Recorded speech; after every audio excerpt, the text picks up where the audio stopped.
Une pierre magique brillait sous la lumière du soleil sur la lointaine et luxuriante montagne des fleurs et des fruits.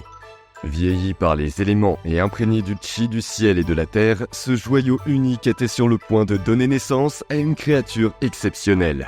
Sun Wukong émergea en ce jour propice. Silhouette svelte et agile aux yeux étincelants comme ceux d'une étoile. Pas encore conscient de son grand destin, Sun Wukong regardait le monde avec émerveillement et curiosité. Formé d'éléments mystiques, il était prêt à explorer le vaste monde qui l'entourait, un royaume regorgeant de merveilles, de défis et d'opportunités. C'est avec un esprit indompté et un cœur débridé que Wukong entreprit ses premières expéditions, marquant ainsi le début de sa légende immortelle. Sun Wukong se trouvait alors dans une région regorgeant de merveilles naturelles. Il avait l'innocence d'un nouveau-né, mais l'agilité d'un être surnaturel et commença à explorer la montagne des fleurs et des fruits. Sa quête était motivée par un sentiment de curiosité et un désir de découvrir ce que le monde avait à offrir.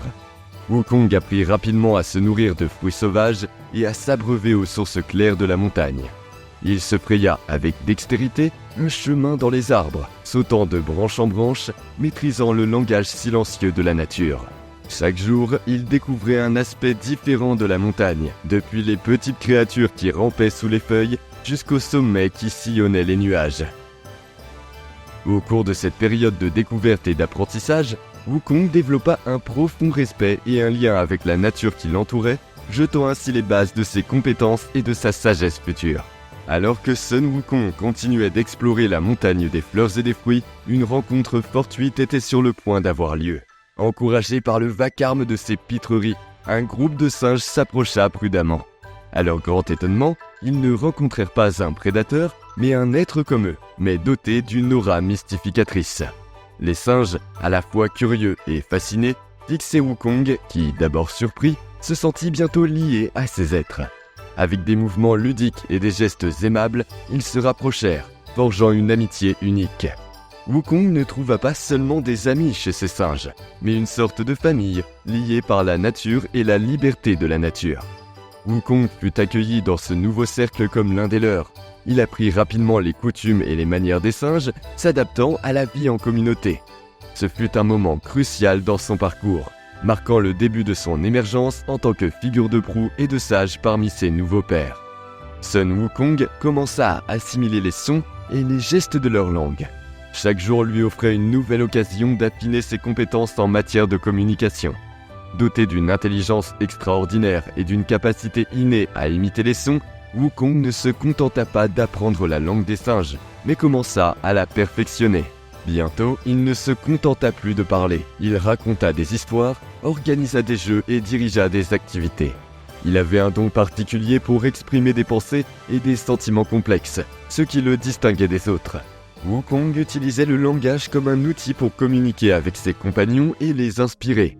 Il ne tarda pas à se distinguer parmi les singes par son esprit vif et ses capacités hors du commun.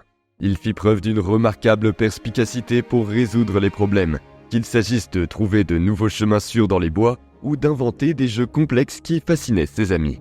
Son raisonnement rapide et sa capacité à comprendre rapidement les choses étaient évidents dans tous les aspects de sa vie parmi les singes. Il faisait également preuve de prouesses physiques extraordinaires, réalisant des prouesses acrobatiques qui laissaient tout le monde bouche bée. Mais c'est son esprit perspicace qui le distinguait vraiment des autres. Wukong comprenait les lois de la nature et utilisait ses connaissances à son avantage, anticipant les événements et évitant les dangers.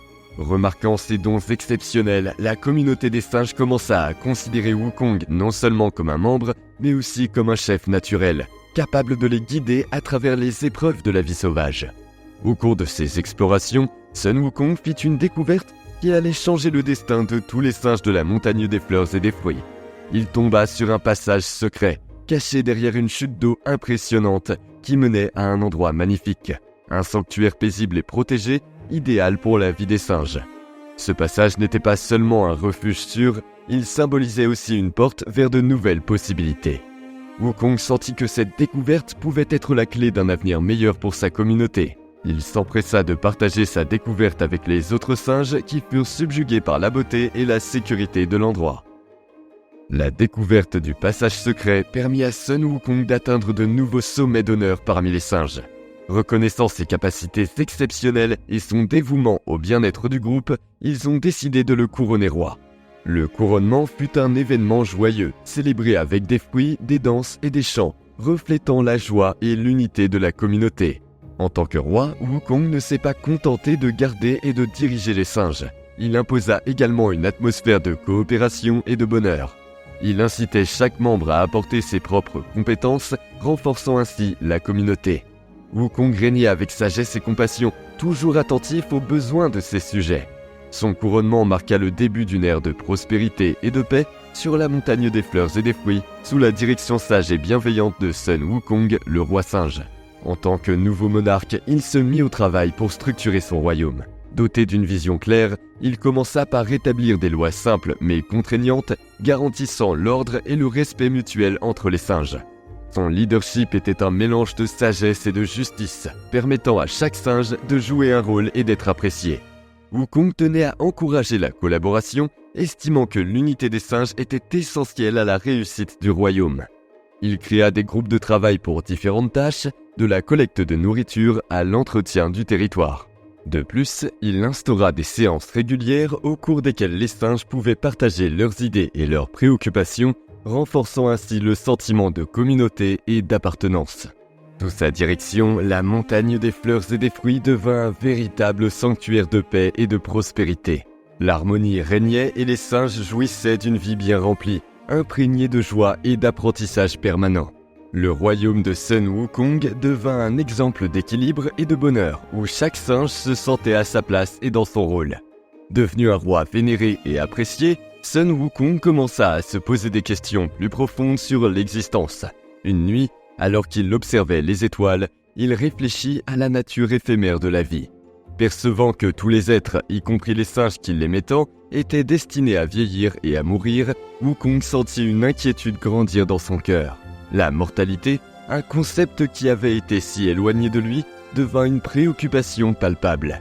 Wukong commença à s'interroger sur l'utilité de ses efforts et de ses réalisations, si, en fin de compte, tout s'évanouissait avec le temps.